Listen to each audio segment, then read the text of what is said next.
So the Michigan sign stealing allegations won't go away. We're on to day 25 since it originally came out that the Big Ten and the NCAA had alerted the member institutions that, hey, there is a real likely chance that Michigan has stolen your signs and that you need to do something about it, and that Michigan State had considered not playing because of the sanctity, integrity, character of the game, yada, yada, yada. We've come a long way since then. There are constantly allegations thrown out from Michigan defenders, Michigan detractors. And so I thought it was a good idea to sit down and kind of put a lot of the things being thrown around into kind of three funnels, right? There are things that we think, things that we know, and things that can be proven or disproven. And your argument can be, well, everything can be proven or disproven. To a point, yes. But I think we're going to just run down today the statements, and we're going to decide whether that's something we know, whether that's something we think, or whether that's something that can be proven. And some of these, like, obviously, like, so we start at the NCAA alerted the Big Ten that there was credible evidence that Michigan was involved in a sign stealing operation. We know that. Like, we know that. Can it be proven? Yes. But I think the can it be proven falls into a like stuff that we don't know already. So we know that the NCAA told the Big Ten, hey, this is going on. The Big Ten then alerted the member institutions. The Big Ten has now subsequently met with Michigan president Santa Ono and has since given a notice basically of like, hey, we've got some ideas on a punishment that's coming. We know that. We know that the Big Ten met with Michigan's president and essentially triggered you got 48 hours to respond to, we're going to drop the hammer on you. We know that Connor Stalions is the alleged sign stealer, and we know, and I think this can be proven, that he has bought tickets to more than 30 Big Ten games at 11 schools over the course of the past 3 seasons. I feel like even the biggest Michigan fan and defender can admit that those 3 things are things that we know. We know that the NCAA and the Big Ten, the NCAA told the Big Ten told its members that there is credible evidence that Michigan was involved in a sign-stealing operation. We know that Connor Stalions is the alleged person who led that sign-stealing operation. We know that he bought 30 tickets to 11 Big Ten stadiums over the course of the last 3 years. Those are all, at this point, verifiable facts. Pretty much everything from there splits off into like how you view this or that. Jumping to the like, hey, here is what we can prove, and this probably falls into the what we know category. We know that using any electronic device to steal signs is illegal, whether that is audio, video, whatever the case may be. It is illegal to use anything other than your 2 eyeballs, a pencil, and a piece of paper. Anything else is not allowed. That is a verifiable fact from the NCAA bylaws and rulebook. Any argument against that is in bad faith. So keep that in mind if you see someone make any argument other than that is not allowed. Can't do it. No exceptions, no nothing. That is the truth. Also, we know that in-person scouting is illegal. You cannot send people in advance to another team's stadium game, etc., to watch them. Whether you think that is fair, true, or not is irrelevant. The rules are you can't do it. And I think it's a fair rule because Michigan could afford to send 1,000 people to games every weekend, probably. Could Troy? No. So to keep some level of parity and equity in the sport, that rule exists. Those two things are abundantly true, verifiable facts. We know, and you can prove, that using any electronic device to steal signs is illegal, and in-person scouting is not permissible. Again, anybody trying to tell you that those two things are not true is arguing in bad faith and is lying, or they don't have an understanding of the rules, which means they are not credible. Then we start to fall into the, okay, what do we think? What do we think? For instance, I don't know that we can prove this or not. I'm sure we could. Whether it will be proven, I think, is another. Connor Stalions was on the sideline in Central Michigan gear when the Chippewas played at Michigan State to start the season. I think we think that. It certainly appears as if that was Connor Stalions on the sideline at Michigan State wearing Central Michigan gear. Can it be proven? I think so, but it's going to be difficult to prove. Is it true beyond a reasonable doubt? I think so, but proof will be hard to come by, I think. Now, I can't sit here and pretend like something won't pop up that, like, hey, there's, like before the game, Central Michigan made everybody use their fingerprints before they got a sideline pass or something. Like, could that have happened? I guess, but it's not likely to have happened. So it's going to be difficult to prove that. But right now, in my mind, are you asking me, was that Connor Stalions? Yeah, it was. Because I don't know what the argument against it being Connor Stalions, like, how are you going to say it wasn't him? We think that Michigan signs were decoded and given to other schools too. There are files circulating today that purport to show that other schools had deciphered Michigan's signboards and things like that and knew what those play calls meant. I think that will be hard to prove, barring a email paper trail or whatever that somebody uncovers. I think that will be difficult to find. So we think that that's true, but we don't know. We think that Big Ten coaches and ADs are angry about the situation and the lack of punishment so far from the Big Ten. I think you could prove that. I would find it difficult to believe that somebody didn't record audio of that conversation, that in a conference call of the 13 non-Jim Harbaugh coaches, that somebody didn't say, you know what, I'm gonna pop the phone up here just to make sure that I got this in case somebody tries to say they didn't say this or somebody tries to say they did say that audio probably exists somewhere. It can be proven. Whether it's likely to be proven or not, I don't think is realistic. And then finally, I think many people think it is impossible for Jim Harbaugh to have not known about this. Impossible is a big word.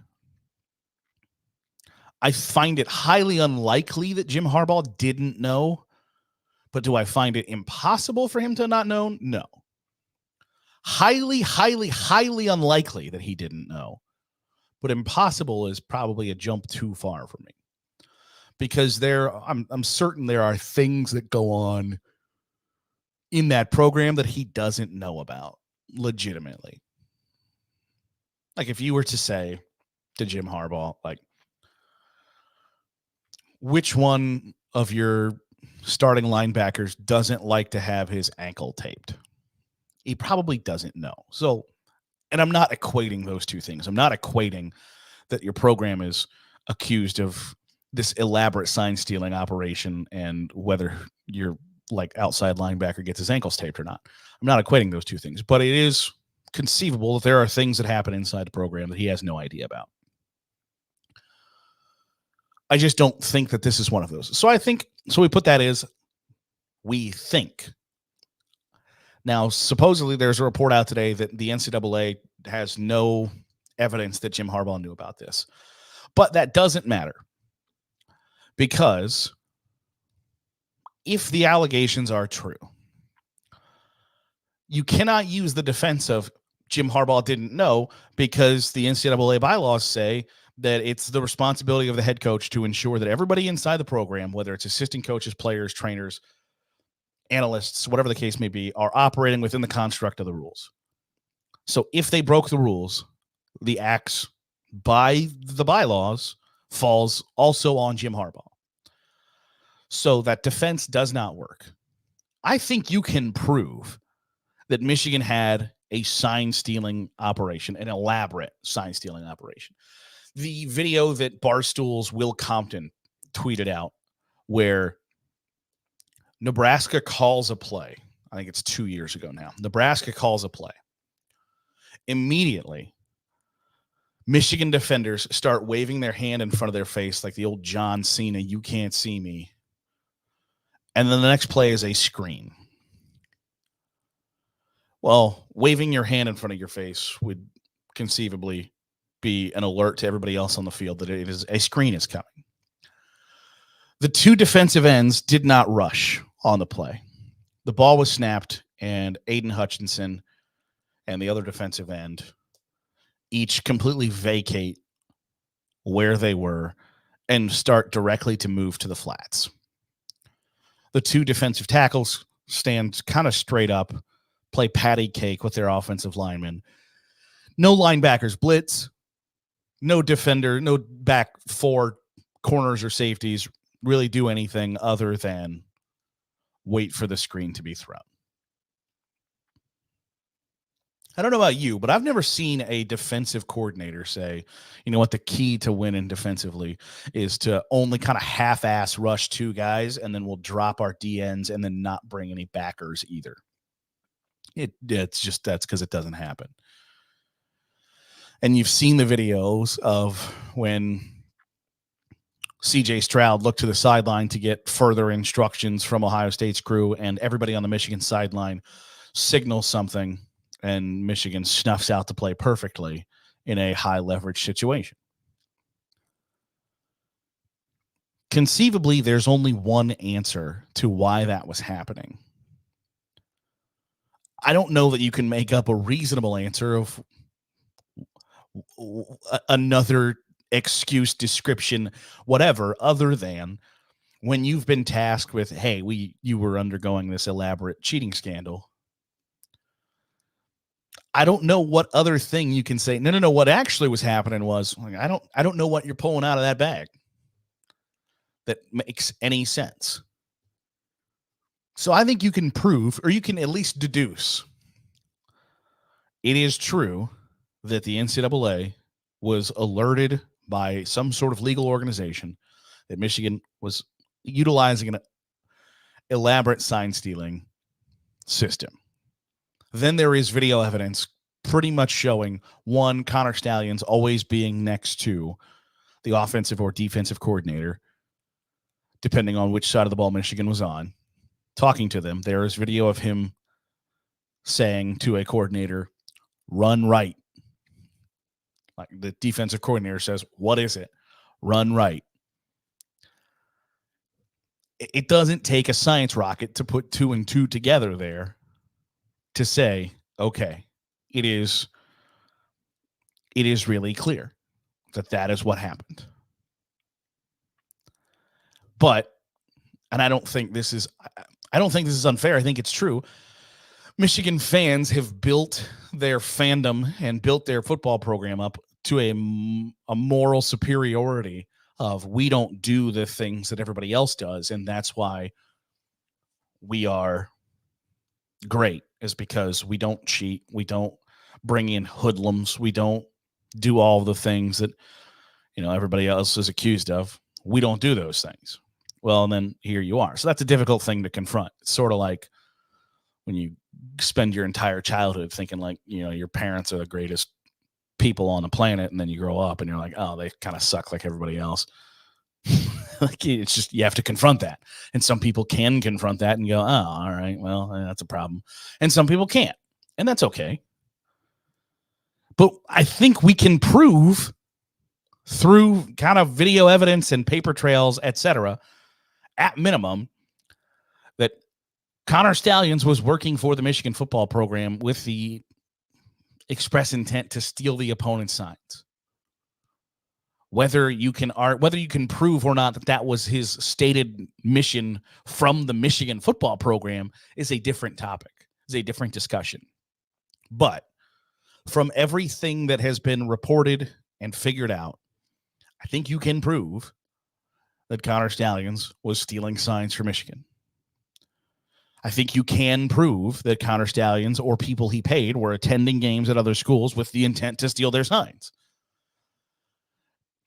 It doesn't take a whole lot to put two and two together of if Connor Stalions paid somebody via Venmo with the message like GA the day that Georgia played its college football playoff semifinal, that maybe potentially, and then that person being like, yeah, they paid me to steal signs. It doesn't really take a science rocket to figure that out of what was going on there.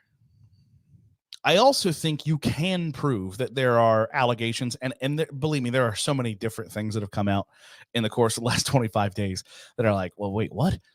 I think you can prove whether or not Michigan passed along signs they stole from another team that is believed to be South Carolina, that they stole the signs for Tennessee and Clemson while scouting them because they were preparing for the college football playoff, that they passed those signs on to South Carolina. You would have had to have done that electronically, right?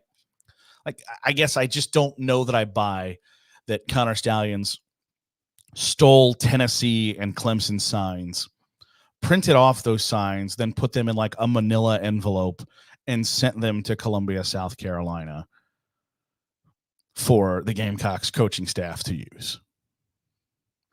I think it's much more likely that he emails a PDF, right? So you can Freedom of Information Act request pretty much everybody in the South Carolina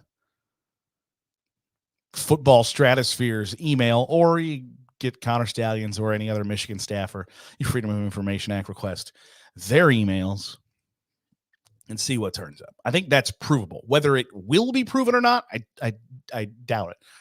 But I just doubt that there's not an electronic paper trail of like, the idea that like Connor Stalions went down to Kinko's to get, these things printed off so he could put it in the mail and mail it to South Carolina. I just don't find that super likely. But I think that allegation specifically can be proven. Whether it will be proven or not, I don't know. But there are so many different things and layers to this where when it first started, I don't know that you ever could have imagined that South Carolina and Central Michigan will be pulled into this as well. And now that there are reports that Michigan had their signs stolen, I think there's a difference between like, hey, last year when they did this, this is what it meant, compared to we went to Purdue 6 times, and now we know every time that they do XYZ that they're going to run ABC. There's a difference to that. But it's, I think, pretty clear that the Big Ten coaches and ADs are angry about the situation. And I mentioned on Sunday, I think the Big Ten is in a hell of a spot here. And I don't know what they're going to do. But I remain steadfast in the idea that I don't think it's going to be an immediate, like, I think 4 different dudes have tweeted out the last, like, by the way, like, nothing has highlighted the fact that there's so many people who don't know a damn thing about what they're talking about when it comes to college football, like reporting. Like, I've seen so many, Jim Harbaugh is going to be suspended on Monday. Yeah, well, it's Tuesday, and that hasn't happened yet. So, the Big Ten. No, you don't know what the hell you're talking about, and that's okay. I mean, it's not okay, but you could just say, I don't have any information. I don't know what's going to happen, because nobody knows what's going to happen. The idea that Ryan Day was the one who turned in Michigan. And then when he was asked about it over the weekend, he didn't say no, he wasn't the one. So therefore he's guilty because he said no comment instead of he didn't do it. And then the NCAA is like, nah, Ryan Day wasn't the one who turned him in. It's been a disaster. And I don't know that it's going to undisaster itself anytime soon.